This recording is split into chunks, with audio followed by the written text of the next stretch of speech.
ഭയം എന്നുള്ള വിഷയത്തെക്കുറിച്ചാണ് ഞാൻ നിങ്ങളോടിന്ന് സംസാരിക്കാൻ ആഗ്രഹിക്കുന്നത്. ഭയമെന്നുള്ള മാനസികാവസ്ഥ എല്ലാവർക്കും വ്യത്യസ്തമാണ്. പല വിഷയങ്ങളും പല കാരണങ്ങളുമാണ് പലരും ഭയത്തിന് കാരണം. അതിൽ രക്ഷപ്പെടുവാനും സ്വന്തം നിലനിൽപ്പിന് വേണ്ടി പോരാടി നിൽക്കുവാനും പലരുടെയും തിരഞ്ഞെടുപ്പും മാർഗങ്ങളും വ്യത്യസ്തമാണ്. പലരിലെയും ഭയങ്ങളെ സമർത്ഥരായ ചൂഷകന്മാർക്ക് നേട്ടവും, പലരിലെയും ഭയങ്ങൾ അബദ്ധങ്ങൾ ചെന്ന് ചാടുവാനും ഹേതുവായി തീരാറുണ്ട്. അതൊരു പക്ഷേ ആ ഭയങ്ങൾ ആത്മഹത്യയിലേക്ക് വരെ കൊണ്ടെന്ന് എത്തിച്ചെന്ന് വരാം. യഥാർത്ഥമായുള്ള ദൈവാശ്രയവും പ്രാർത്ഥനാ ജീവിതവും ദൈവവചന ധ്യാനവും ഭയത്തിൽ നിന്ന് രക്ഷപ്പെടുവാനുള്ള ജ്ഞാനവും വിവേകവും വിടുതലും പ്രാപിപ്പാൻ പര്യാപ്തമാണ്. പല വിധത്തിലുള്ള ഭയങ്ങളുണ്ട്. കുറ്റകൃത്യം ചെയ്യുന്നവർക്കുള്ള ഭയം, നിയമാധികാരികളെ, പ്രതിയോഗികളെ കുറിച്ചൊക്കെയുള്ള എല്ലാ ഭയം.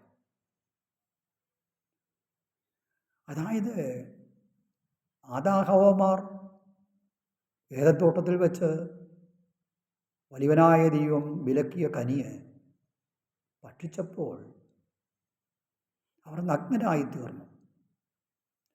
നേരം വൈകാറായപ്പോൾ വലിയവനാകും ദൈവത്തിൻ്റെ കാലൊച്ച കേട്ടപ്പോൾ അവർ ഭയന്ന് വൃക്ഷത്തിൻ്റെ ചുവട്ടിൽ ഒളിച്ചു.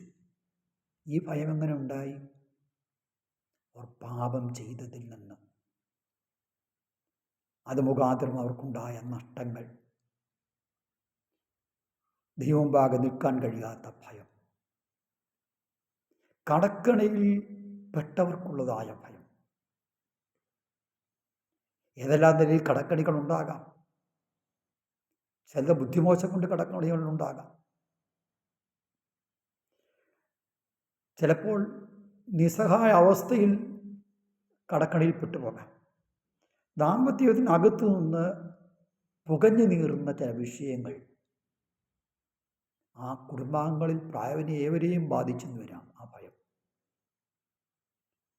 ഭാര്യയ്ക്കോ ഭർത്താവിനോ ആ ഭയം നന്നായി വേട്ടയാടിയെന്ന് വരാം. ഭാവിയെക്കുറിച്ച് ആശങ്കപ്പെട്ട് ഭാവി എന്താകുമെന്നതിനെക്കുറിച്ചുള്ള ഭയം, വിചാരിക്കാത്ത സമയത്ത് ജീവനോപാധി നഷ്ടപ്പെടുമ്പോൾ ഇനി എങ്ങനെ മുന്നോട്ട് ജീവിക്കും, എങ്ങനെ കാര്യങ്ങൾ ക്രമീകരിക്കും എന്നതിനെക്കുറിച്ചുള്ള ഭയം. ശത്രുഭയങ്ങൾ. ഓരോരുത്തർക്കും ശത്രുക്കൾ ഓരോ വിധത്തിലാണ്, ഓരോ കാരണങ്ങളിൽ നിന്നാണ്, ഓരോ മുഖാന്തരങ്ങളിൽ നിന്നാണ്. അങ്ങനെയുള്ളാകുന്നായ ശത്രുഭയങ്ങൾ ജീവിതത്തിൽ പ്രതിസന്ധികൾ കടന്നു വരുമ്പോൾ, പിടിച്ചു നിൽക്കാൻ കഴിയാതെ വരുമ്പോൾ ഹൃദയത്തിൽ അലട്ടുന്ന ഭയം. ഇങ്ങനെയുള്ള ഭയങ്ങൾ മനുഷ്യനിലുണ്ടാകും. എന്നാൽ ദൈവവചനത്തിൽ പറയുന്നതായ കാര്യം, അത്യുന്നതൻ്റെ മറയിൽ വസിക്കുകയും സർവശക്തൻ്റെ നിഴലിൽ പാർക്കുകയും ചെയ്യുന്നവനെക്കുറിച്ച് പറയുന്നത്, അവന് രാത്രിയിലെ ഭയത്തെയും പകൽ പറക്കുന്ന അസ്ത്രത്തെയും ഇരുട്ടിൽ സഞ്ചരിക്കുന്ന മഹാമാരിയെയും ഉച്ചശ നശിപ്പിക്കുന്ന സംഹാരത്തെയും ഭയപ്പെടാനില്ലെന്ന്. നമ്മുടെ ജീവിതത്തിൽ നാം പാപം പറഞ്ഞ പോലെ പാപം ചെയ്യുക നിമിത്തം, കുറ്റകൃത്യം ചെയ്യുക നിമിത്തം ഹൃദയത്തിലുണ്ടാകുന്ന ഭയം, അങ്ങനെയുള്ള പാപ സ്വഭാവങ്ങളിൽ നിന്ന്, പാപബന്ധങ്ങളിൽ നിന്ന്, പാപത്തിൻ്റെ സുഖഭോഗങ്ങളിൽ നിന്ന് വേർപെടുവാനും അവയെക്കുറിച്ച് ദിവസത്തിൽ ഏറ്റുപറഞ്ഞ് ഉപേക്ഷിച്ച് മാനസാന്തരപ്പെട്ട് ദൈവത്തിങ്കിലേക്ക് തിരിഞ്ഞാൽ വലിയവനാകുന്ന കർത്താവിൽ നിന്ന് ലഭിക്കുന്ന പാപക്ഷമയും അതിൽ നിന്ന് ലഭിക്കുന്ന ദിവ്യ സമാധാനവും ഭയത്തിൻ്റെ ശക്തിയിൽ നിന്ന് വിടുതൽ പ്രാപിപ്പാനിടയായിത്തീരും.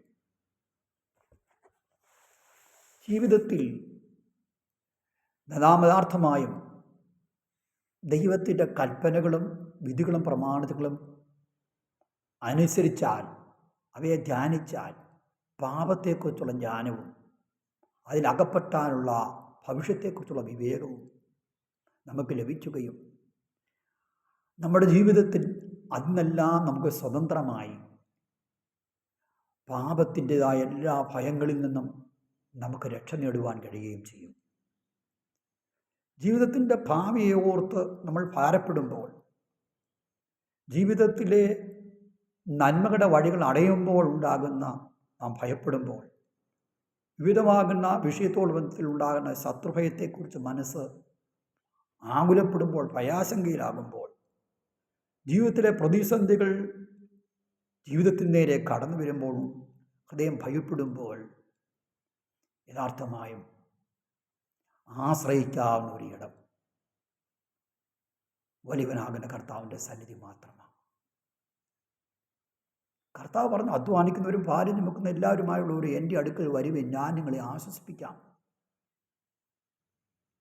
കർത്താവിൻ്റെ സന്നിധിയിലേക്ക് കടന്നു വരുമെങ്കിൽ, സഹായം വരുന്ന കർത്താവിൻ്റെ സന്നിധിയിലേക്ക് കണ്ണുകളുയർത്തുമെങ്കിൽ, പ്രാർത്ഥിക്കുമെങ്കിൽ, ജീവിതത്തിൽ എല്ലാ പ്രയാസ പ്രതിസന്ധികളിൽ നിന്നും ബുദ്ധിമുട്ടുകളിൽ നിന്നും വിടുതൽ പ്രാപിപ്പാനും എല്ലാ ഭയങ്ങളിൽ നിന്നും രക്ഷ പ്രാപിപ്പാനും കഴിയും.